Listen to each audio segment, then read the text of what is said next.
ಕೇರಳ ಕಾಂಗ್ರೆಸ್ನಿಂದ ಮಾಡಲಾಗ್ತಾ ಇದೆ, ಅದು ಕೂಡ ಸಾಮಾಜಿಕ ಜಾಲತಾಣದಲ್ಲಿ.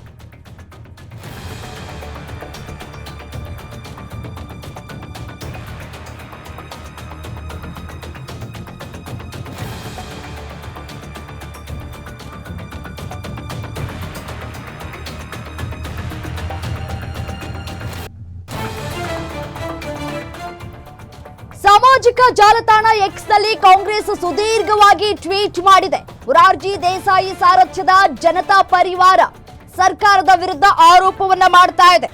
ಕೇಂದ್ರ ಸಚಿವರಾಗಿದ್ದ ಜನಸಂಘ ನಾಯಕರಾಗಿದ್ದ ವಾಜಪೇಯಿ, ಅಡ್ವಾಣಿ ಅಣು ಪರೀಕ್ಷೆಯನ್ನ ನಡೆಸ್ತಾ ಇದ್ದಂತಹ ಪಾಕಿಸ್ತಾನ ಅನ್ನುವಂತಹ ಆರೋಪವನ್ನ ಮಾಡಲಾಗ್ತಾ ಇದೆ. 1970ರಲ್ಲಿ ಈ ವಿಚಾರ ಗೊತ್ತಿದ್ರು ಮೊರಾರ್ಜಿ ದೇಸಾಯಿ ಸುಮ್ಮನೆ ಯಾಕಿದ್ರು, ಮೊರಾರ್ಜಿ ಈ ವಿಚಾರವಾಗಿ ಪಾಕಿಸ್ತಾನಕ್ಕೆ ಕಾಲ್ ಮಾಡಿದ್ರು ಅನ್ನುವಂತಹ ಆರೋಪಗಳು ಕೇಳಿ ಬರ್ತಾ ಇದೆ. ಮೊರಾರ್ಜಿ ಅವರ ಕರೆಯಿಂದಾಗಿ ಪಾಕಿಸ್ತಾನ ಎಚ್ಚೆತ್ತುಕೊಂಡಿತ್ತು. ಪಾಕಿಸ್ತಾನದಲ್ಲಿ ರಾ ಏಜೆಂಟ್ಗಳ ಹತ್ಯೆಗೂ ಮೊರಾರ್ಜಿ ಕರೆ ಕಾರಣ. ಅಂದಿನ ಜನಸಂಘದ ನಾಯಕರು ದಾರಿಯನ್ನ ತಪ್ಪಿಸಿದ್ರು ಅಂತ ಹೇಳಿ ಕಾಂಗ್ರೆಸ್ ಆರೋಪವನ್ನ ಮಾಡ್ತಾ ಇದೆ. ಪಾಕ್ ವಿರುದ್ಧ ಕಾರ್ಯಾಚರಣೆಗೂ ಮೊರಾರ್ಜಿ ದೇಸಾಯಿ ಒಪ್ಪಲಿಲ್ವಂತೆ. ಈ ಕಾರಣದಿಂದಾಗಿ ಪಾಕಿಸ್ತಾನ ಅಣ್ವಸ್ತ್ರ ಶಕ್ತ ರಾಷ್ಟ್ರ ಆಯಿತು ಅಂತ ಹೇಳಿ ಗಂಭೀರವಾಗಿ ಆರೋಪವನ್ನ ಮಾಡ್ತಾ ಇದೆ. ಕೇರಳ ಕಾಂಗ್ರೆಸ್ನಿಂದ ಸಾಮಾಜಿಕ ಜಾಲತಾಣದಲ್ಲಿ ವಾದ ನಡೀತಾ ಇದೆ. ಇದೀಗ ಸಾಮಾಜಿಕ ಜಾಲತಾಣ ಎಕ್ಸ್ ನಲ್ಲಿ ಕಾಂಗ್ರೆಸ್ ಸುದೀರ್ಘವಾಗಿ ಟ್ವೀಟ್ ಅನ್ನ ಮಾಡಿದೆ.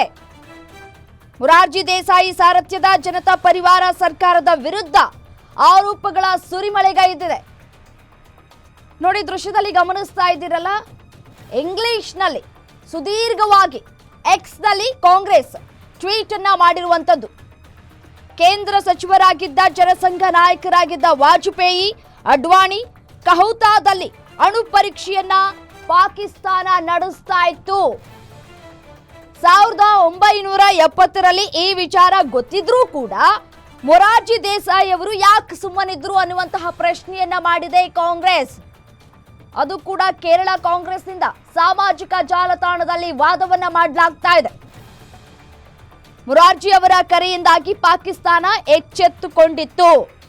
ಮೊರಾರ್ಜಿ ಈ ವಿಚಾರವಾಗಿ ಪಾಕಿಸ್ತಾನಕ್ಕೆ ಕಾಲ್ ಯಾಕೆ ಮಾಡಿದ್ರು ಅಂತ ಪ್ರಶ್ನೆಯನ್ನ ಕೂಡ ಮಾಡ್ತಾ ಇದೆ, ಮತ್ತೆ ಆರೋಪವನ್ನ ಕೂಡ ಮಾಡ್ತಾ ಇದೆ ಕೇರಳ ಕಾಂಗ್ರೆಸ್.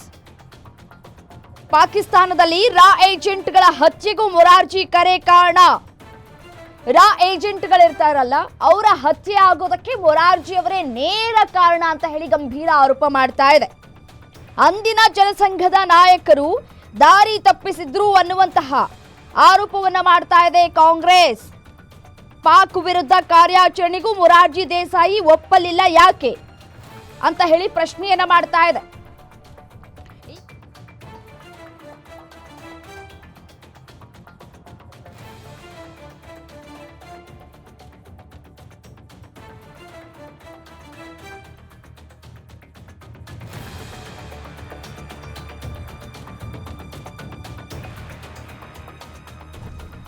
ಪಾಕಿಸ್ತಾನಕ್ಕೆ ಅಣ್ವಸ್ತ್ರ ಯಾರು ಸರಬರಾಜು ಮಾಡ್ತಾ ಇದ್ರು, ಯಾರು ಅಣ್ವಸ್ತ್ರವನ್ನ ಕೊಡ್ತಾ ಇದ್ರು, ಅದು ಒಂದ್ ಕಡೆ ಆದ್ರೆ ಇದಕ್ಕೆ ಇದೀಗ ಕೇರಳ ಕಾಂಗ್ರೆಸ್ ಎಕ್ಸ್ ಖಾತೆಯಲ್ಲಿ ಆಕ್ರೋಶವನ್ನ ವ್ಯಕ್ತಪಡಿಸ್ತಾ ಇದೆ. ಟ್ವೀಟ್ ಮಾಡೋದರ ಮೂಲಕ ಒಂದರ ಮೇಲೆ ಪ್ರಶ್ನೆಯನ್ನ ಕೂಡ ಹಾಕಿದೆ.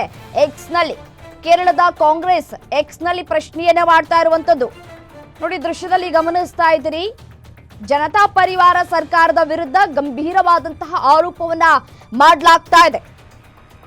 ಕೇರಳ ಕಾಂಗ್ರೆಸ್ನಿಂದ ಸಾಮಾಜಿಕ ಜಾಲತಾಣದಲ್ಲಿ ವಾದವನ್ನ ಮಾಡಲಾಗ್ತಾ ಇದೆ. ಇದಕ್ಕೆ ಯಾವ ರೀತಿಯಾಗಿ ಪ್ರತ್ಯುತ್ತರವನ್ನ ಕೊಡಲಾಗಿದೆ ಅನ್ನುವಂತಹದ್ದು ಕೂಡ ಪ್ರಶ್ನೆಯಾಗಿರುವಂತದ್ದು. ಇದಕ್ಕೆ ರಿಯಾಕ್ಟ್ ಮಾಡಿದ್ಯಾ ಇಲ್ವಾ ಆ ಕುರಿತ ಡೀಟೇಲ್ಸ್ ಕೊಡ್ತಾ ಹೋಗ್ತೀವಿ. ಮೊರಾರ್ಜಿ ದೇಸಾಯಿ ಸಾರಥ್ಯದ ಜನತಾ ಪರಿವಾರ ಸರ್ಕಾರದ ವಿರುದ್ಧ ಆರೋಪವನ್ನ ಮಾಡ್ತಾ ಇದೆ ಕೇರಳದ ಕಾಂಗ್ರೆಸ್. ಎಕ್ಸ್ ಖಾತೆಯಲ್ಲಿ ಟ್ವೀಟ್ ಮಾಡೋದರ ಮೂಲಕ ಆಕ್ರೋಶ ಮತ್ತೆ ಆರೋಪವನ್ನ ಕೂಡ ಮಾಡ್ತಾ ಇದೆ. 1970ರಲ್ಲಿ ಈ ವಿಚಾರ ಗೊತ್ತಿತ್ತು ಮೊರಾರ್ಜಿ ದೇಸಾಯಿ ಅವರಿಗೆ. ಬಟ್ ಆದ್ರೆ ಗೊತ್ತಿದ್ರೂ ಕೂಡ ಅವರು ಸುಮ್ಮನೆ ಇದ್ರು ಯಾಕೆ ಅನ್ನುವಂತಹ ಪ್ರಶ್ನೆಯನ್ನ ಮಾಡಲಾಗ್ತಾ ಇದೆ. ಇದೇ ವಿಚಾರಕ್ಕೆ ಸಂಬಂಧಪಟ್ಟಂತೆ ಮತ್ತಷ್ಟು ಡೀಟೇಲ್ಸ್ ಕೊಡ್ತಾ ಹೋಗ್ತಾರೆ ಡಿಜಿಟಲ್ ಎಡಿಟರ್ ದಿಲೀಪ್ ನೇರ ಸಂಪರ್ಕದಲ್ಲಿ ಜಾಯಿನ್ ಆಗಿದ್ದಾರೆ ನ್ಯೂಸ್ ಡೆಸ್ಕ್ ನಿಂದ. ಎಸೇನು ದಿಲೀಪ್ ಇದೀಗ ಪಾಕಿಸ್ತಾನ ಅಣ್ವಸ್ತ್ರ ಶಕ್ತ ರಾಷ್ಟ್ರ ಆಗೋದಕ್ಕೆ ನೇರ ಹೊಣೆ RSS ಅನ್ನುವಂತಹ ಗಂಭೀರ ಆರೋಪವನ್ನ ಮಾಡ್ತಾ ಇದೆ ಕೇರಳ ಕಾಂಗ್ರೆಸ್ ಸರ್ಕಾರ. ಯಾವ ಆಧಾರದ ಮೇಲೆ ಈ ಒಂದು ಆರೋಪವನ್ನ ಮಾಡ್ತಾ ಇದೆ ಅಂತ ಹೇಳಿ?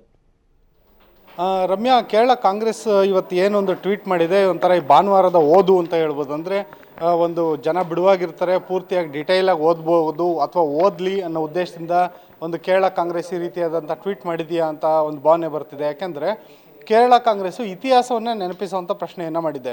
1970ರಲ್ಲಿ ಇಂದಿರಾ ಗಾಂಧಿ ಅವರು ರಾನ ಎಸ್ಟಾಬ್ಲಿಷ್ ಮಾಡ್ತಾರೆ, ಅಂದರೆ ರಿಸರ್ಚ್ ಆ್ಯಂಡ್ ಅನಾಲಿಸಿಸ್ ವಿಂಗ್ ಅಂತ. ಏನೊಂದು ಅಮೆರಿಕಾದ CIA ಇದೆ ಮತ್ತು ರಷ್ಯಾದ KGB ಇದೆ, ಅದಕ್ಕೆ ಒಂದು ತಿರುಗೇಟು ನೀಡಬೇಕು, ಪಾಕಿಸ್ತಾನದ ISIಗಿಂತನೂ ಅತ್ಯಂತ ಪ್ರಬಲವಾದಂಥ ಒಂದು ಗೂಢಚಾರ ಸಂಸ್ಥೆಯನ್ನು ಮಾಡಬೇಕು ಅಂತ ಹೇಳ್ಬಿಟ್ಟು ರಾನ ಎಸ್ಟಾಬ್ಲಿಷ್ ಮಾಡ್ತಾರೆ. ಕಾओ ಅನ್ನೋರು ಏನಿರ್ತಾರೆ ಅವರದ್ರ ಮುಖ್ಯಸ್ಥರಾಗಿರ್ತಾರೆ. ಈ ಒಂದು ರಾ ಸಂಸ್ಥೆ ಏನಿರುತ್ತೆ ಮೊದಲಿಗೆ ಅದು ಪಾಕಿಸ್ತಾನದ ಪ್ರತಿಯೊಂದು ನಗರಗಳಲ್ಲೂ ವ್ಯಾಪಿಸ್ಕೊಂಡಿರುತ್ತೆ. ಮತ್ತು ಪಾಕಿಸ್ತಾನ ಒಂದು ಅಣ್ವಸ್ತ್ರದ ಸಿದ್ಧತೆಯನ್ನು ನಡೆಸ್ತಾ ಇದೆ ಅಂತ ಹೇಳ್ಬಿಟ್ಟು ಒಂದು ಗುಮಾನಿ ಇರುತ್ತೆ, ಊಹಾಪೋಹ ಇರುತ್ತೆ. ಹಾಗಾಗಿ ಪಾಕಿಸ್ತಾನದ ಪ್ರತಿ ನಗರಗಳಲ್ಲೂ, ಅದರಲ್ಲೂ ಕಟಿಂಗ್ ಶಾಪ್ಗಳಂತ ಏನು ಕರೀತಾರೆ, ಬಾರ್ಬರ್ ಶಾಪ್ಗಳು, ಅಲ್ಲೇನೇ ಪ್ರಮುಖವಾಗಿ ನಮ್ಮ ರಾ ಏಜೆಂಟ್ಗಳು ಕೂದಲುಗಳ ಸಂಗ್ರಹದಲ್ಲಿ ತೊಡಗಿರ್ತಾರೆ. ಏನಕ್ಕೆ ಕೂದಲುಗಳ ಸಂಗ್ರಹ ಮಾಡ್ತಾರೆ, ತಲೆ ಕೂದಲು ಕಟಿಂಗ್ ಮಾಡಿಸ್ಕೊಳ್ಳೋದನ್ನು ಅಂದರೆ, ಒಂದು ವೇಳೆ ಈ ನಗರದಲ್ಲೇನಾದರೂ ಅಣ್ವಸ್ತ್ರದ ವಿಕಿರಣಕ್ಕೆ ಜನ ಒಡ್ಕೊಂಡಿದ್ರೆ, ಅಂದರೆ ಅಣ್ವಸ್ತ್ರನ ಒಂದು ರಿಫೈನ್ಮೆಂಟ್ ಮಾಡಬೇಕಾಗುತ್ತೆ. ಏನು ಯುರೇನಿಯಂ ಮತ್ತು ಪ್ಲೂಟೋನಿಯಂ ಏನಿರುತ್ತೆ ಅದನ್ನು ಅಣ್ವಸ್ತ್ರವನ್ನಾಗಿ ಸಜ್ಜುಗೊಳಿಸೋದಕ್ಕೆ ಒಂದು ತಯಾರಿ ನಡೀತಿರುತ್ತೆ. ಆ ಪ್ರಕ್ರಿಯೆಯಲ್ಲಿ ಭಾಗಿಯಾಗಿರೋರು ಏನಾದರೂ ಈ ನಗರದಲ್ಲಿದ್ದರೆ ಅವರ ತಲೆ ಕೂದಲಲ್ಲಿ ಅಣ್ವಸ್ತ್ರದ ವಿಕಿರಣ ಅದು ಒಂದು ಪತ್ತೆ ಆಗುತ್ತೆ ಅನ್ನೋ ಕಾರಣಕ್ಕೆ ಕಟಿಂಗ್ ಶಾಪ್ಗಳಲ್ಲಿ ಮಾದರಿ ಸಂಗ್ರಹ ಮಾಡಿ ಅದನ್ನೆಲ್ಲ ಭಾರತಕ್ಕೆ ರವಾನೆ ಮಾಡ್ತಿರ್ತಾರೆ. ಈ ಒಂದು ಹಂತದಲ್ಲೇ ಕಹುವಾ ಅನ್ನೋ ಒಂದು ಪ್ರದೇಶ ಏನಿದೆ, ಆ ಒಂದು ಪ್ರದೇಶದಲ್ಲಿ ಭಾರತಕ್ಕೆ ಒಂದು ಸಾಕ್ಷ್ಯ ಸಿಗುತ್ತೆ. ಈ ಸಂಬಂಧ ಇತ್ತೀಚೆಗೆ ಒಂದು ಇದರಲ್ಲಿ OTT ಪ್ಲ್ಯಾಟ್ಫಾರ್ಮ್ಗಳಲ್ಲಿ ಒಂದು ವೆಬ್ ಸೀರೀಸ್ ಕೂಡ ರಿಲೀಸ್ ಆಗಿತ್ತು, ಆಪರೇಷನ್ ಕಹುವಾ ಅಂತೇಳಿ. ಇದನ್ನೇ ಒಂದು ಆಧಾರವಾಗಿ ಇಟ್ಕೊಂಡು ಕಾಂಗ್ರೆಸ್ಸು ಸುದೀರ್ಘವಾಗಿ ಇದು ಮಾಡಿದೆ ಮತ್ತು ಇತಿಹಾಸ ನೆನಪಿಸಿದೆ. ಏನಾಗುತ್ತೆ, ಈ ಒಂದು ಕಾರ್ಯಾಚರಣೆ ಒಂದು ಕಡೆ ನಡೀತಿರುತ್ತೆ, ಇನ್ನೊಂದು ಕಡೆ ದೇಶದಲ್ಲಿ ಇಂದಿರಾ ಗಾಂಧಿ ಅವ್ರ ಸರ್ಕಾರ ಬೀಳುತ್ತೆ, ಎಮರ್ಜೆನ್ಸಿ ಬರುತ್ತೆ. ಆನಂತರ 1977ರಲ್ಲಿ ಮೊರಾರ್ಜಿ ದೇಸಾಯಿ ಸಾರಥ್ಯದ ಒಂದು ಜನಸಂಘದ ಸರ್ಕಾರ ಬರುತ್ತೆ.